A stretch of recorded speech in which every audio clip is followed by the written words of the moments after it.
So you've finally gotten a vision from God.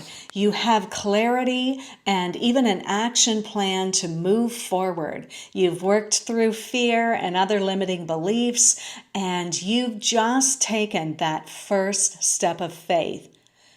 Then all of a sudden, it seems like all hell has broken out against you, literally. And that just might be the case. By the end of this video, you're going to know how to navigate the storms that arise when you step out in faith, and you'll have a strategy to keep moving forward no matter what. Here's what nobody tells you about following Jesus. The storms don't stop when you start obeying. In fact, they might get worse. But that's not a sign that you're out of God's will. Actually, it can be a confirmation. Throughout the Bible, as men and women of God stepped out in faith, we can see that opposition arose to try to stop them on their path to purpose. The Apostle Paul endured shipwrecks and persecution. He spent time in jail, and he was even lowered down in a basket to escape with his life after evangelizing a particular city. So things did not go smoothly just because God was with him and he was doing exactly what God called him to do. In fact, it was very rocky at times. We look at Jesus' example, and we know that he did nothing wrong, and yet he was persecuted, mocked, his authority was continuously challenged, and he was eventually beaten and crucified for our sin. So doing God's will doesn't mean that things are going to go smoothly. It means that you might receive persecution, but it also means that as you persist with God, you will come through victoriously. The only way you lose is if you quit. While filming this course on finding your God-given purpose, all kinds of strange things started to happen, especially as I moved toward filming and recording these videos. While filming videos 1 and 2, out of nowhere there came a heat wave. Now, that can happen because weather is what it is. But during the heat wave, and just as I was preparing to hit record, power went out. And so that added to the heat wave, because you might notice if you watch videos 1 and 2, my face is glistening, and that's not a healthy glow, it's sweat. So as I persisted to continue on recording the courses, my neighbor all of a sudden came out of nowhere and decided to pull a stump out of his dad's yard. And so the excavator was going late at night. It was 10 p.m. when he started even. And then at 10:30 p.m., Fresca, my bunny, decided that she would chew one of the cords on the studio lights, and she completely blew the light and almost electrocuted herself. So she needed some prayer attention for a little while until she recovered from that.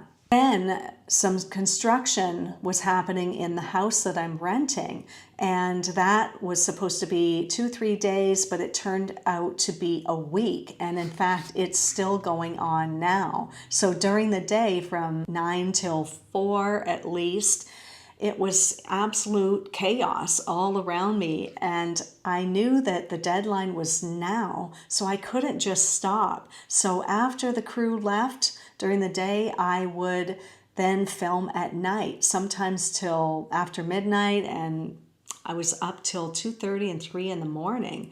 So the timing of that construction work could not have been worse, and it put added pressure on me as I'm trying to get this out and reach people and relaunch my coaching business, as well as move toward opening Flourish Mentorship Community. So why do you think all those things happen? Is it a coincidence? Well, yes, certainly some of those things can be a coincidence, but even AI said to me, wow, the devil doesn't want you to do this course. So, it's not a coincidence when incident after incident happens. And even last night, I went to film video 6, and the power went out again, just out of nowhere for about an hour. So when you step out in faith, you're going to meet opposition, and we call it spiritual warfare. Sometimes it's just people. So there's the flesh aspect of people too. People calling you at the exact time that you're sitting down to write that book, or somebody knocking at the door and interrupting your recording. Those are little things, but when you see them start to happen consistently and persistently, then you know that there's more to it than just coincidence. Now, when all these things started happening, I could have started to doubt that it was God's will for me to do this at this time. But I already knew, and God had been nudging at me for a long time to get this done because now is the time. And I felt like there were people that needed what He was wanting to do through me, and the time was now.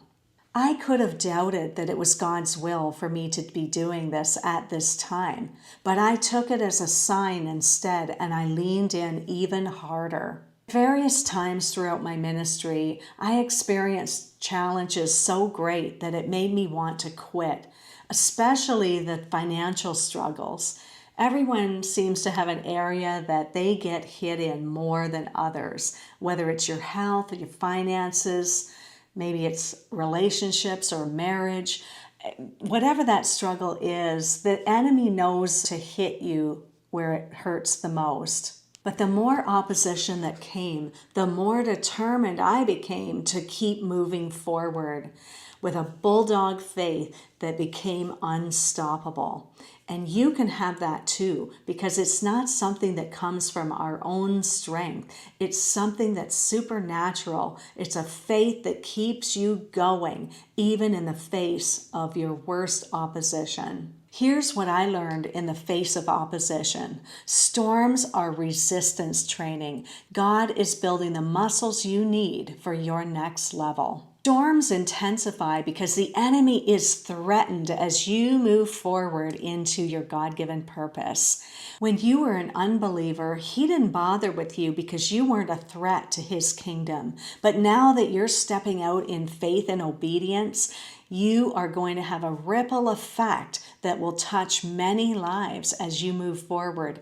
Even if you only touch one life, that person could go on to touch many, many others. We might not know until we get to heaven how many lives were actually touched, even by one simple act of obedience. Storms also intensify because God uses them to build your character.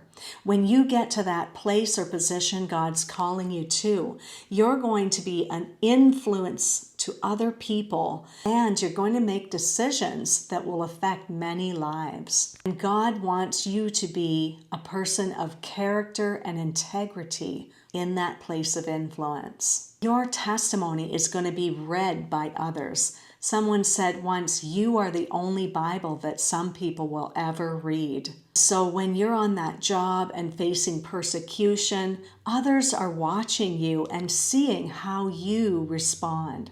At my last job, a self-proclaimed extreme left-wing atheist continuously told me she was amazed at how I handled the bullying on the job after whistleblowing against a quote-unquote Christian counselor. I told her that it was God in me, not my own strength, that enabled me to get through that situation with grace. And as I look back on that situation, I can see how God strengthened me through it and helped me to set stronger boundaries moving forward. What do you do when the storms feel bigger than your faith and you feel like quitting? First of all, you have to remember your why. You have to remember that this is something God is calling you to do. Therefore, God is with you. You're not alone in this, and you can call on Him for strength, resources, and help in time of need. Also, remember the people that God is calling you to serve and how much they need you to move forward in faith and be the solution that they've been praying for. It also helps to focus only on your next step. Sometimes when we're in situations, we can become easily overwhelmed, and that can make us feel burnt out and ready to quit. But if you will focus on just that next step that God's calling you to do, you can get through it one day at a time, one step at a time. Also, I highly recommend adding some self-care to the mix. Go for a walk, take a nap. God told Elijah to take a nap and have a snack. And sometimes those practical things can make a big difference between you wanting to quit and feeling like you can take another day. When the rains are coming down, find shelter in the storm. Connect with others who understand your calling, others who've been where you are and can encourage you to continue on in faith or get the help you need to keep moving forward. If needed, get counseling, get some coaching or mentoring so that you have the tools to move forward in a healthy way. Join a small group or a like-minded community to get around others who can lift you up and support you in prayer. Don't isolate when you need support most. Another thing you can do in the storm is praise and worship God. Praise confounds the enemy, and it can lead to victory. The joy of the Lord is our strength, and as you praise and worship God, that joy and strength will begin to rise again. Worship reminds you of who God is in the midst of your situation, and it can also bring unexpected breakthrough. You can also document or journal your experiences. Your journey has many lessons along the way, and it's fun to go back and see what God has been teaching you all the way through. Here's a coaching question. How has the last storm prepared you for your next assignment? That storm you're in is not punishment, it's preparation. Every obstacle you come through is building your testimony and the unshakable confidence you have in God to continue to see you through to completion. The enemy may have thrown this situation at you to stop you, but God uses it to build unstoppable faith in you and to bring you through for His glory. Your breakthrough is coming, and it's being forged in this storm.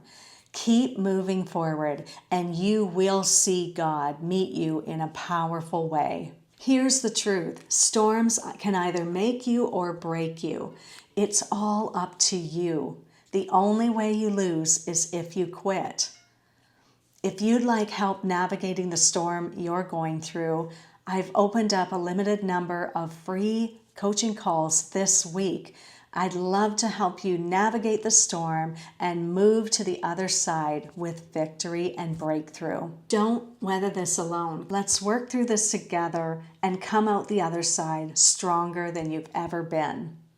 Thank you for watching.